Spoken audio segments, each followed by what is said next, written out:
Good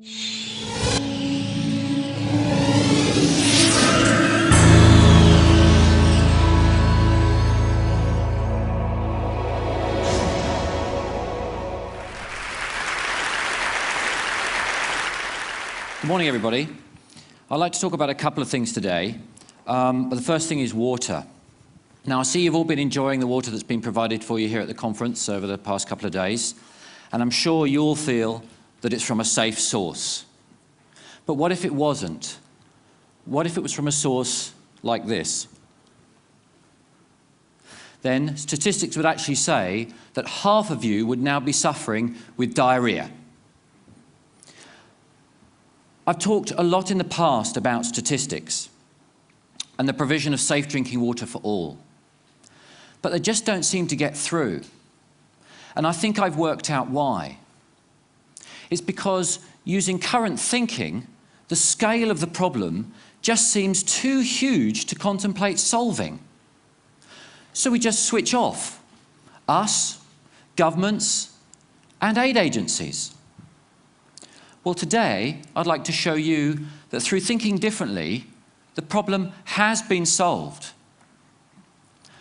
And by the way, since I've been speaking, another 13,000 people around the world are suffering now with diarrhea, and 4 children have just died.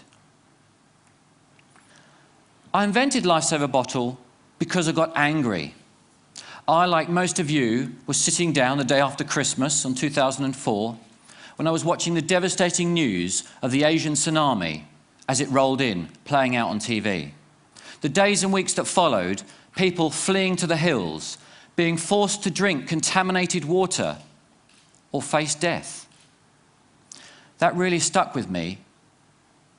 Then, a few months later, Hurricane Katrina slammed into the side of America.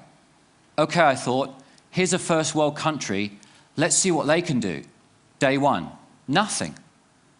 Day 2, nothing. Do you know it took 5 days to get water to the Superdome? People were shooting each other on the streets for TV sets and water. That's when I decided I had to do something. Now, I spent a lot of time in my garage over the next weeks and months, and also in my kitchen, much to the dismay of my wife. However, after a few failed prototypes, I finally came up with this, the Lifesaver Bottle.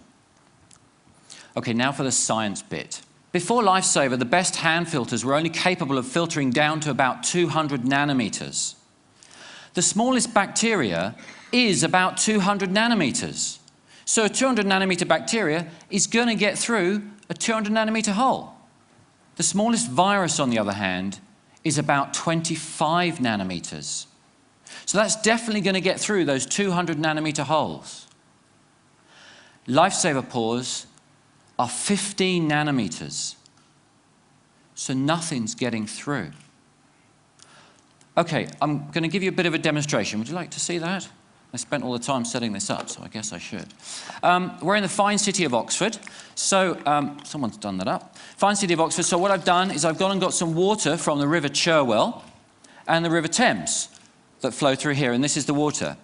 But I got to thinking, you know, if we were in the middle of a flood zone in Bangladesh, the water wouldn't look like this. So I've gone and got some stuff to add into it, and this is from my pond. Have a smell of that, Mr. Cameraman. Okay. Right, we're just going to pour that in there. Okay, we've got some runoff from a sewage plant farm, so I'm just going to put that in there. Put that in there, there we go. And some other bits and pieces. Chuck that in there. And I've got a little gift here from a friend of mine's rabbit.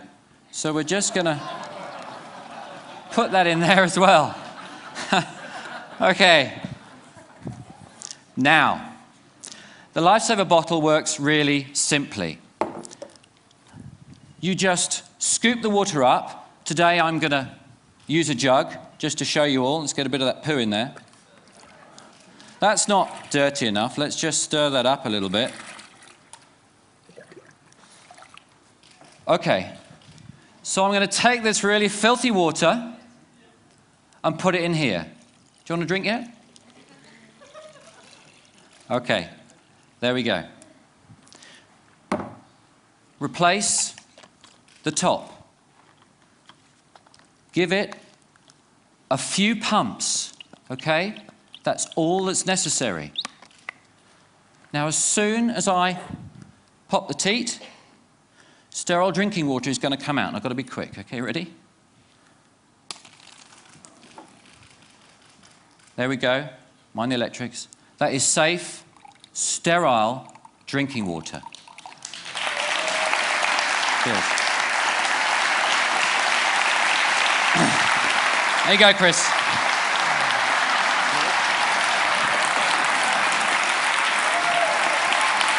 What's it taste of? Delicious. Okay. Let's see Chris's program throughout the rest of the show, okay? Okay. Lifesaver bottle is used by thousands of people around the world. It'll last for 6,000 litres, and when it's expired using fail-safe technology, the system will shut off, protecting the user. Pop the cartridge out, pop a new one in, it's good for another 6,000 litres. So let's look at the applications. Traditionally in a crisis, what do? We ship water. Then, after a few weeks, we set up camps. And people are forced to come into the camps to get their safe drinking water. What happens when 20,000 people congregate in a camp? Diseases spread. More resources are required. The problem just becomes self-perpetuating. But by thinking differently and shipping these, people can stay put. They can make their own sterile drinking water and start to get on with rebuilding their homes and their lives. Now, it doesn't require a natural disaster for this to work.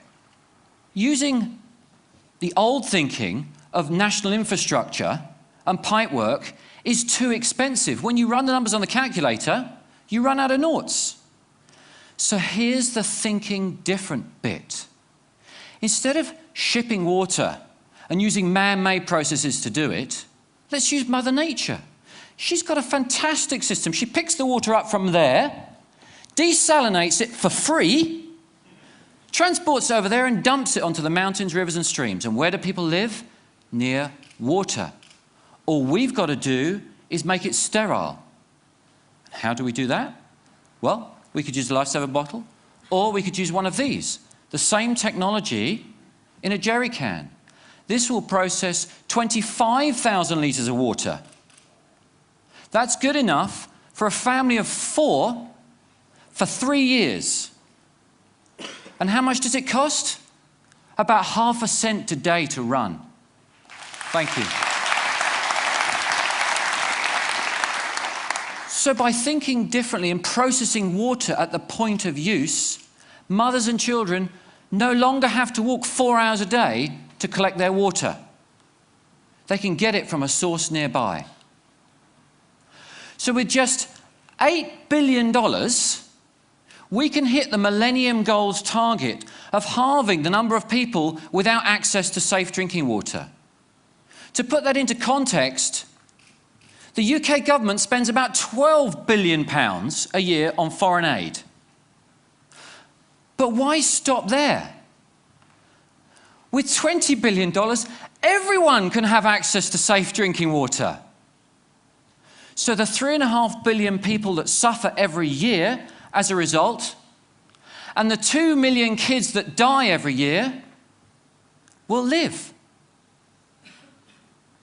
Thank you.